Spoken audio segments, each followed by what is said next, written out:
আগামীকাল 15ই আগস্ট, কথা কোন ঠিক কিনা বলেন?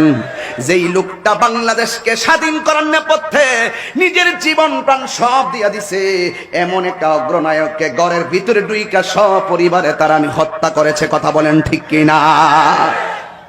এই ঘাতকের গোষ্ঠী আজকে মানুষ হত্যা করা, মানুষের উপরে জুলুম করা, এটা সম্পূর্ণ কোরআন সুন্নাহর বহির্ভূত। হাত তুলে বলুন ঠিক কিনা বলুন।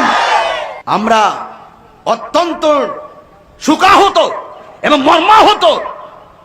আজকে এমন একটা ব্যক্তিকে সপরিবারে তারা ঘরে ঢুকে শহীদ করলো, ঘরে ঢুকেই শহীদ করলো।